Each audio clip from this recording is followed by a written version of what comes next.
Bismillahirrahmanirrahim. Assalamualaikum warahmatullahi wabarakatuh.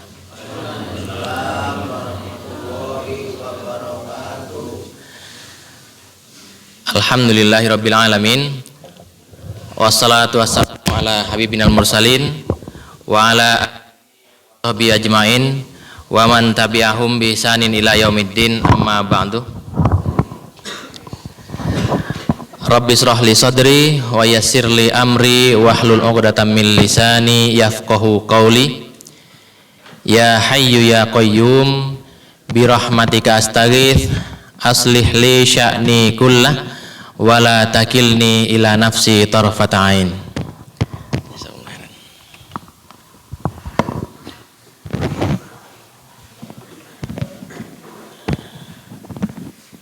Ganti model ini.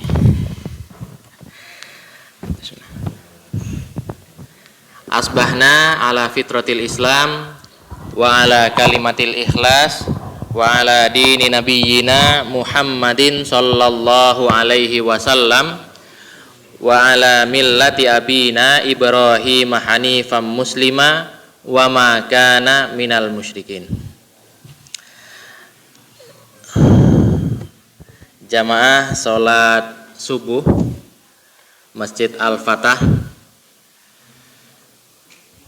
Kejukan, ya, Boyolali. Sebelumnya mohon izin kepada para sepuh, kepada para asatidz, saya duduk lebih tinggi posisinya karena dipersilahkan oleh panitia. Dipersilahkan oleh panitia. Di sini pada pagi hari ini, insya Allah saya diamanahkan untuk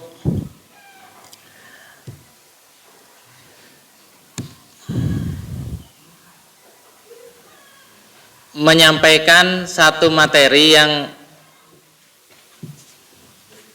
berkaitan dengan kegiatan yang akan dilaksanakan setelah ini, ya, ada pengecekan kesehatan, ada selanjutnya mungkin nanti disarankan bagi yang mungkin setelah dicek kesehatannya mungkin ada yang sedikit bermasalah, sedikit ada gangguan kesehatan, maka dianjurkan oleh para dokter untuk melakukan pengobatan, ya, atau melakukan proses-proses penyembuhan, ya, yang berhubungan dengan keluhan yang dirasakan, gitu.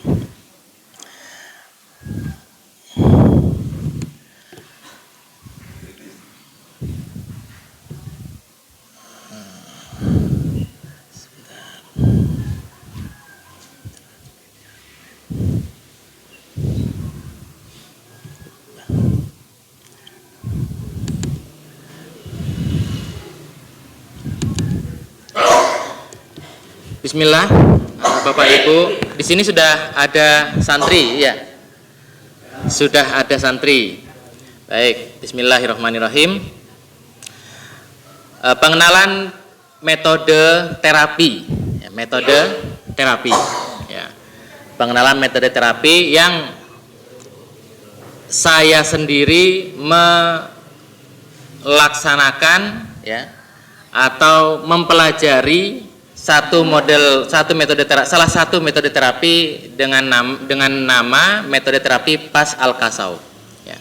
Atau biasa nanti kita mendengar orang-orang menyebut PAZ, ya, PAZ. Kepanjangannya apa? Kepanjangan dari pengobatan akhir zaman. Wah, serem namanya. Pengobatan akhir zaman, ya. Tapi mungkin ada beberapa yang sudah mengenal metode terapi ini. Ya, mengenal metode terapi ini salah satu metode terapi yang saya pelajari, ya. Dari beberapa metode terapi yang saya pelajari, ya, inti terapi atau pengobatan dengan metode terapi, salah satunya yang ditanamkan pertama kali adalah terapis, ya, para terapis itu harus mengenal penciptaan manusia terlebih dahulu. Mengenal penciptaan manusia terlebih dahulu. Maka disebutkan dalam salah satu surat, laqad khalaqnal insana fi ahsani taqwim. Ya. Sesungguhnya kami, Allah, telah menciptakan manusia dalam bentuk yang sebaik-baiknya. Dalam bentuk yang sebaik-baiknya. Nah, jazakumullah khairan. Allah sudah menciptakan kita ya dengan hitungan dan takaran yang Allah punya. Dan kita meyakini Allah itu maha sempurna. Hitungannya tidak mungkin salah, takarannya tidak mungkin salah. Ketika Allah menciptakan hidung kita masing-masing seperti ini, ya sudah, ini hitungannya Allah. Gitu. Ada yang mancungnya keluar, ada yang mancungnya ke dalam, pesek, ya. Tapi ya sudah, itu hitungannya Allah, takarannya Allah. Ada nanti yang ketika bercermin merasa kok hidungku kurang maju. Nah, kayaknya, sepertinya kalau dimajuin dikit, dimajuin sedikit, bagusan nih, lebih bagus. Akhirnya apa? Lupa dengan fi ahsani taqwim tadi. Lupa kalau Allah yang sudah menciptakan ini. Dirubah. Nah, dirubah. Kalau bangunan ya mungkin ada pecah sedikit bisa ditambah semen, ditambal ya. Kalau tubuh manusia sudah dirubah ya, itu pasti nanti akan ada perubahan yang mengikuti di dalamnya. Ya, karena Allah sudah pastikan, Allah sudah menciptakan tubuh kita ini fi ahsani taqwim, bentuk yang sebaik-baiknya. Ya. Maka dalam beberapa tafsir ya, disebutkan, salah satunya tafsir Al-Wajiz, Syekh Profesor Dr. Wahab Az-Zuhaili, pakar fikih dan tafsir negeri Suriah, menyampaikan, sungguh kami telah menciptakan manusia dalam sebaik-baik susunan karena wujud dan bentuknya yang baik. Susunan ya. Jadi tubuh manusia itu tersusun ya. Maka kita lihat dalam surat Al-Mu'minun ayat 14, summa khalaqnan nutfata 'alaqatan fa khalaqnal 'alaqata mudghatan fa khalaqnal mudghata 'idhaman fa kasawnal 'idhama lahma summa ansha'nahu khalqan akhar fatabarakallahu ahsanul khaliqin summa ansha'nahu khalqan akhar. Nah, di sini disebutkan, kemudian air mani itu kami jadikan sesuatu yang menggantung darah. Lalu sesuatu yang menggantung itu kami jadikan segumpal daging. Lalu segumpal daging itu kami jadikan tulang belulang. Lalu tulang belulang itu kami bungkus dengan daging. Kemudian kami menjadikannya makhluk yang berbentuk lain. Maha suci Allah sebaik-baik pencipta. Dari air mani dijadikan segumpal darah yang menggantung, dijadikan sesuatu yang menggantung atau darah, lalu sesuatu yang menggantung itu kami jadikan segumpal daging, lalu dari daging itu jadikan tulang belulang ya, tulang belulang yang ditafsirkan adalah tulang belakang ya, tulang belakang itu. Lalu kami jadikan tulang belulang itu kami bungkus dengan daging, tulang belulang dibungkus dengan daging. Nah, kalau kita lihat lebih mudah, contohnya misalnya ke tiang-tiang bangunan. Ya, tiang bangunan itu pasti di dalamnya ada besi. Nah, ada besi dulu, baru dicor. Ya.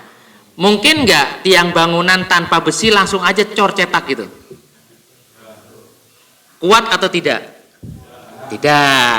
Saya bukan tukang, tapi melihat proses yang dilakukan oleh para tukang ya seperti itu. Pasti ada rangka dulu, ada rangka dibentuk baru dicor. Ya. Baru dicor. Untuk apa? Kekokohan. Nah, sama dengan rangka manusia. Ya. Posisi tubuh manusia, ada tulang rangka yang dari tulang rangka itu akan lalu selanjutnya dibentuk, dibungkus daging, ya. Dibungkus daging. Lalu muncul organ-organ yang mengikuti, ada jantung, ada paru-paru, ada hati, ada liver, ada segala macam. Maka semuanya itu akan berhubungan, akan berhubungan sama dengan kerangka bangunan tadi, kerangka tiang tadi. Kalau nanti suatu saat ada goyangan, ya, ada gempa, naudzubillah, lalu salah satu kerangka di dalam besi penyangga itu bengkok, apa yang akan terjadi? Kalau enggak tiangnya retak gitu ya, minimal dia ikut miring, ya, ikut miring gitu. Nah, itu yang digambarkan oleh metode terapi PAZ ini. Ketika rangka tubuh manusia itu bergeser, ya, maka dia akan menimbulkan efek kepada organ-organ tubuh yang ada, karena dia berhubungan, ya. Tulang itu dibungkus daging ini nanti akan muncul organ-organ tubuh, jantung, paru-paru dan lain-lainnya. Ketika dia sedikit bergeser akan ada tarikan, ya, akan ada tarikan. Tapi yang pertama kita tanamkan adalah apa? Ketika sakit, nah, manusia kita khususnya orang muslim, sudah 5 waktu ke masjid, ya, hari-hari membaca Al-Quran, ketika ditimpa sakit, apa biasanya yang dilakukan? Malas nang masjid.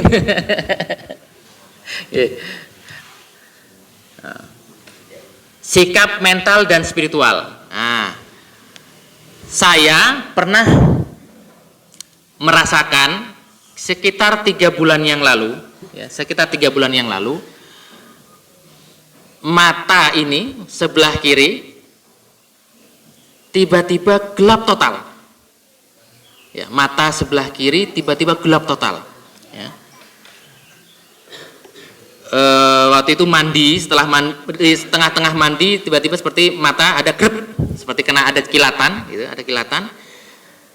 Waktu itu masih bisa melihat biasa. Setelah itu perjalanan ke sekolah menggunakan sepeda motor. Di tengah perjalanan dia gelap dan gelap total sebelah kiri. Ya, gelap total sebelah kiri. Saya orang Islam. Saya terapis. Tapi ketika menghadapi itu, Masya Allah, kalut. Ya, kalut. Bingung. Ini harus ngapain ini? Tetap kita paksakan sampai ke sekolah, meskipun ya dengan memaksakan satu mata. Jadi satu mata saya tutup, karena kalau memaksakan begini, mata yang sebelah kanan terbukanya kurang lebar, jadi kita tutup dengan tangan kiri, ya, sampai memaksakan sampai ke sekolah. Di sekolah saya nggak bercerita dulu sama teman-teman, karena memang kondisinya sedang kaget, ya. Bayangkan tiba-tiba lagi biasa-biasa kok tiba-tiba mata nggak bisa lihat yang kiri, gitu.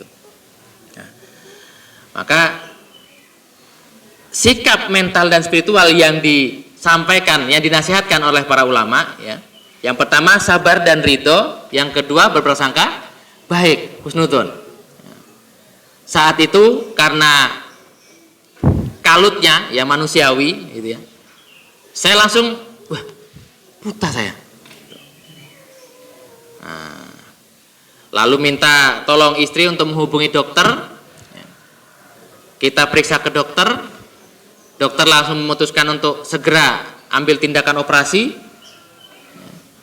Tapi saya berusaha untuk mencari berikhtiar untuk mencari opsi yang lain. Saya telepon guru terapis, lalu beliau mengatakan dibekam dulu bagian pelipis, dibekam. Ya.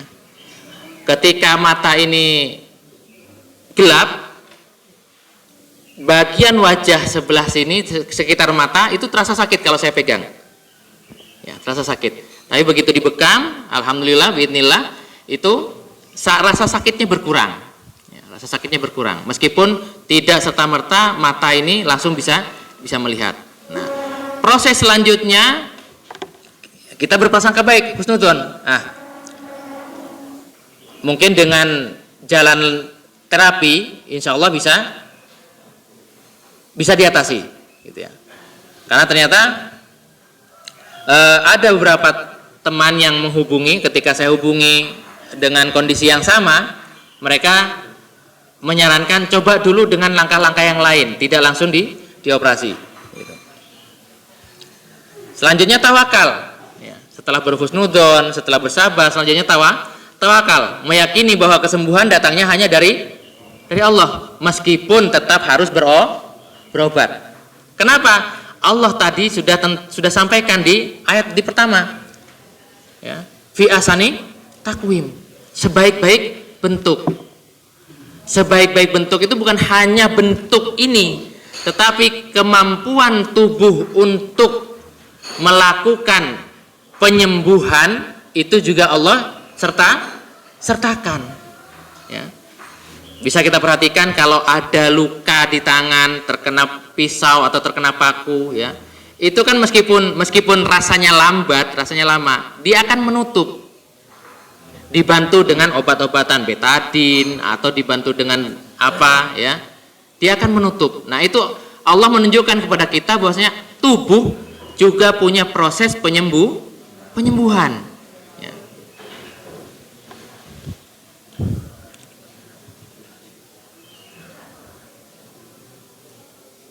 Selanjutnya apa? Ikhtiar dan tindakan. Ada ikhtiar, ya.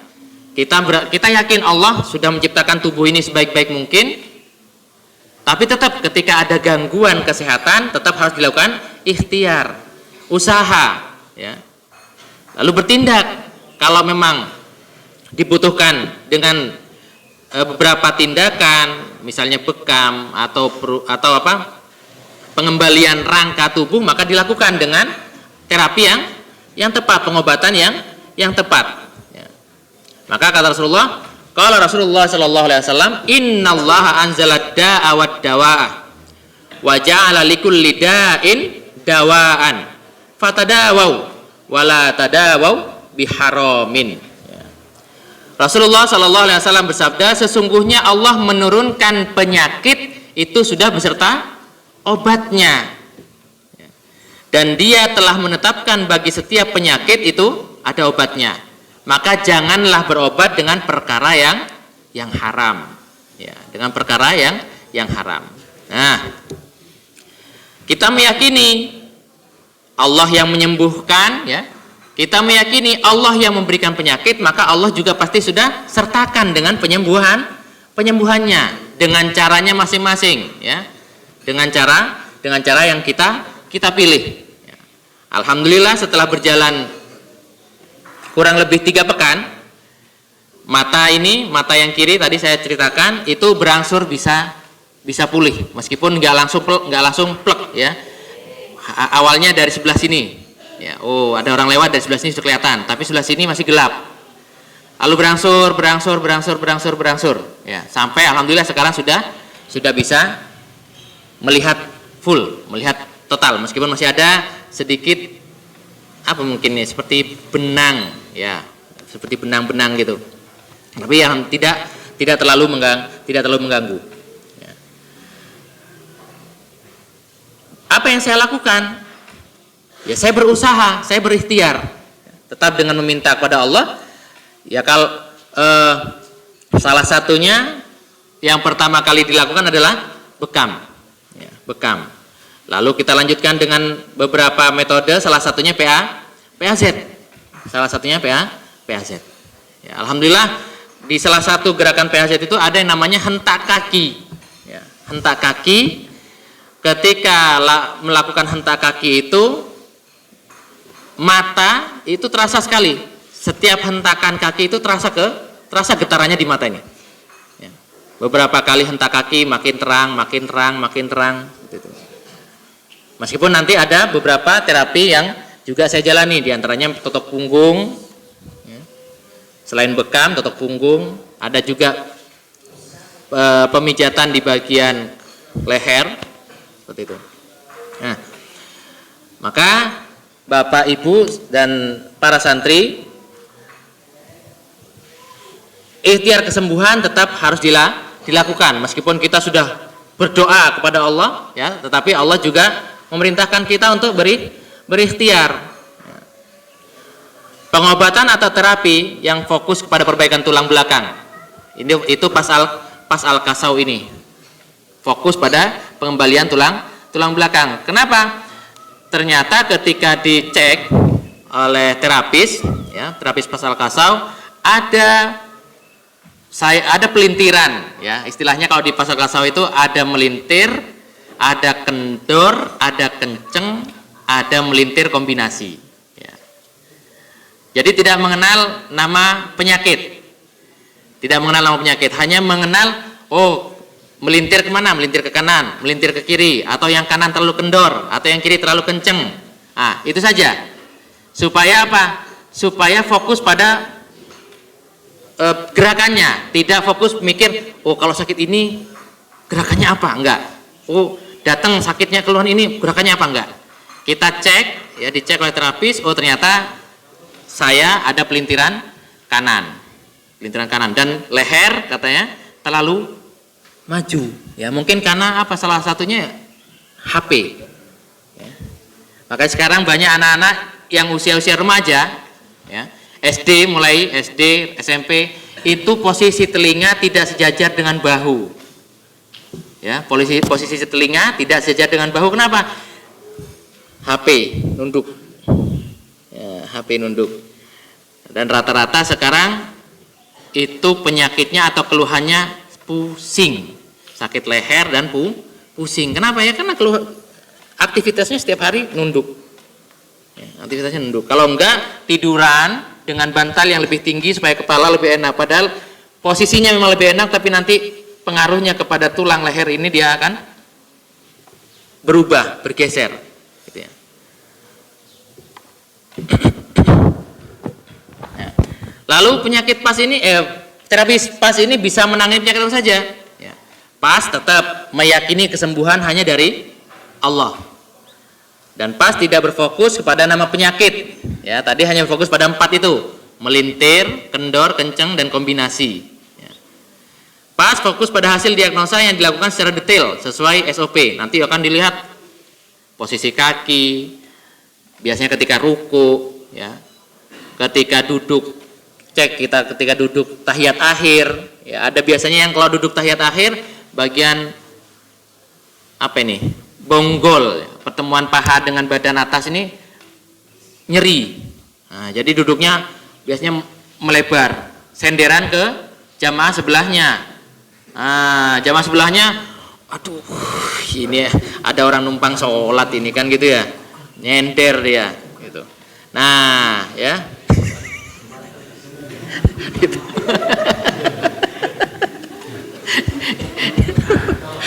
Ya, ada yang kalau ruku nggak bisa penuh. Kenapa? Pinggangnya sakit. Apa karena sudah tua ya? Enggak karena sudah tua. Loh, banyak orang tua yang masih lincah kok, gitu ya. Ya, orang tua yang masih lincah itu masih banyak. Yang nyangkul aman gitu ya. Jadi kalau alasannya apa karena sudah tua masih kurang tepat. Ya, nanti kita bawa ke kampung. Nah, ini ketika saya diminta mengisi menyampaikan model terapi PAZ ini, istri saya mengatakan, karena memang istri saya dari sini gitu, berani nyampaikan di depan orang kampung katanya. Nah, kenapa? Orang kampung lebih sehat loh daripada orang sakit gitu kan katanya kan. Ya, saya bukan menyampaikan kalau orang sakit, enggak. Proses terapi, proses penanganan ketika ada keluhan itu yang kita sampaikan. Ya, kalau orang di desa itu pasti lebih sehat. Kenapa? Kebanyakan lebih sehat karena dengan aktivitas sehari-harinya yang banyak aktivitas fisik. Ya, banyak aktivitas fisik. Ya, kalau yang di kota usia 35, usia 40 itu sudah rata-rata pinggangnya udah ngeluh. Ya, udah ngeluh. Lututnya udah nggak kuat. Kenapa? Kemana-mana mobil, kemana-mana motor, ya, jarang jalan kaki. Gitu. Nanti ketika diajak untuk naik tangga, lebih milih naik lift. Nah, itu akhirnya tidak terlatih lututnya. Ketika diajak naik tangga, bolak-balik ngeluh, aduh, lututnya ternyata. Padahal usianya masih 35, gitu ya. Hasil maksimal bisa dirasakan pasien dengan doa dan disiplin mengerjakan PR. Nah, nanti kalau di PAZ itu seperti dokter ya. Dokter kalau setelah memeriksa ditentukan penyakitnya, maka pasien sebelum pulang dibawakan obat, minum ya 3 kali sehari gitu. Nah, kalau di PAZ setelah diagnosa dilakukan, terapi dikerjakan, diberi PR supaya dikerjakan di rumah. Ya, terapi mandiri. Nah, terapi mandiri. Ya. Yang terakhir, PAZ tidak menangani pasien dengan resiko tinggi. Kalau sudah resiko tinggi, terapis PAZ tidak boleh menangani, langsung serahkan.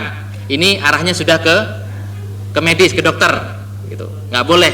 Kalau sudah resikonya tinggi, kita udah perhatikan ada yang datang resikonya tinggi, langsung diarahkan ke tenaga kesehatan yang ke rumah sakit ya, atau ke dokter ya, yang jadi rujukan gitu. Nah,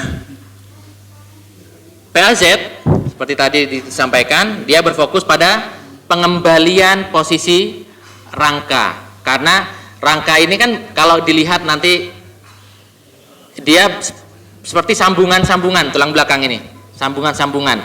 Ketika dia bergeser ya, sedikit, dia akan berpengaruh pada organ yang lain. Nah, misalnya, mohon izin saya berdiri. Nah, ini baju lurus. Baju ini lurus, aman ya.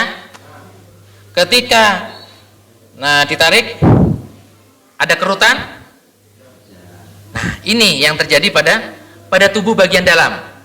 Ketika tulang rusuk, tulang belakang ini bergeser, dia akan menarik organ-organ yang ada di dalam tubuh. Organ-organ yang ada di dalam tubuh ketarik semuanya, maka muncul keluhan asam lambung, jantung, paru-paru, gitu ya. Dompet kosong, bukan, kalau itu bukan gara-gara keluhan ya, bukan ya. Oke. Nah, baik.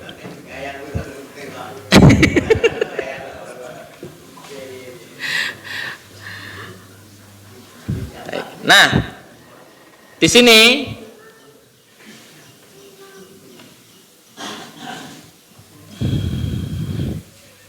maka ketika terapis PAZ itu didatangi oleh pasien ya, oleh orang yang memiliki keluhan, kita nggak serta-merta, oh kamu sakit ini, enggak, kita periksa dulu. Ya, dicek dulu ya. Lalu dari hasil diagnosa itu maka akan dilakukan gerakan-gerakan seperti kalau ketika saya menangani, maka orang yang saya tangani mengatakan, oh ini seperti stretching ya gitu. Ya, karena kita ajak orang itu untuk bergerak, ya seperti olahraga. Ya, pasiennya keringetan, terapisnya juga keringetan. Jadi sama-sama, karena sama-sama mengeluarkan tenaga. Gitu. Karena apa? Posisinya untuk mengembalikan posisi rangka yang bergeser itu. Ya.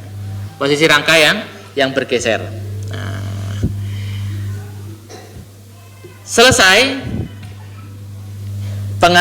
sedikit pengenalan tentang metode terapi PAZ. Ya, metode terapi PAZ. Nanti setelah ini akan dilaksanakan medical check up, ya, medical check up. Nanti bisa kalau ada yang setelah medical check up, misalnya ada keluhan sesuatu, nah, insya Allah bisa kita coba seperti itu ya. Kalau misalnya keluhannya bangun tidur terus nggak bisa noleh, kenapa itu Pak? Tengkleng. Yang disalahin bantal, ya, yang disalahin bantal. Berarti tindakannya tidur lagi. Tindakannya tidur lagi atau nggak usah bantalan? Lah kalau gak bantalan malah nggak bisa tidur kok Pak. Toleh aja kan gitu ya, malah nggak bisa tidur. Ya, itu juga bisa kita bantu. Ya, insya Allah cepat gitu ya. Insya Allah bisa dibantu.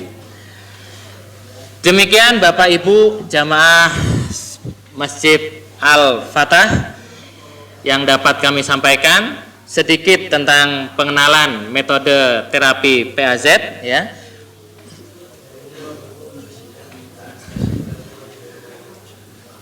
Insya Allah setelah ini jika ada saudara-saudara di sini yang ada keluhan dan ingin kita bantu untuk mengurangi minimal keluhannya, ya, insya Allah bisa kita bantu.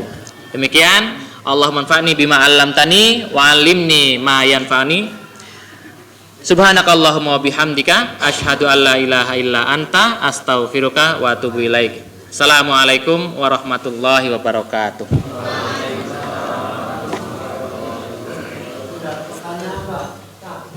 Oh, silakan. Moga.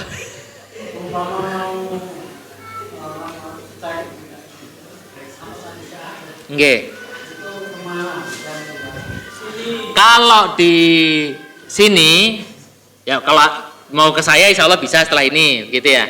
Tapi kalau misalnya ke lain hari di daerah pusatnya terapi PAZ ini ada di daerah Klaten, namanya Ayub Camp ya. Di sana pusatnya PAZ gitu, pusat terapi. Jadi pelatihan biasanya mendatangkan dari tim pusat dari Klaten gitu ya, dan mereka aktif setiap bulan ada pelatihannya keliling kota-kota di Indonesia gitu, seperti itu.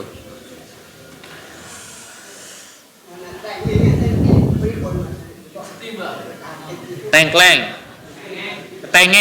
tengkleng apa tengeng sih? Tengeng, kalau tengkleng makanan ya.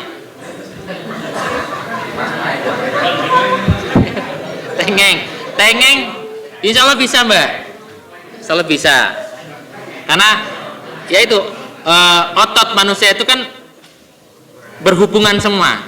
Nah, ketika misalnya sakitnya di leher, bukan berarti yang diurut itu bagian leher, enggak, gitu.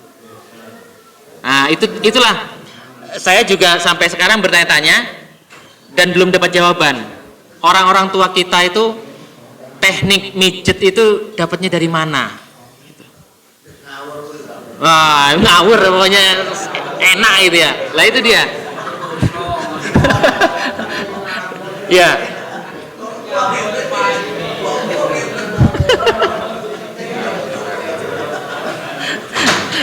Ternyata ketika saya mengikuti salah satu pelatihan, salah satu metode terapi namanya Pindo. Nah, ini Pindo namanya.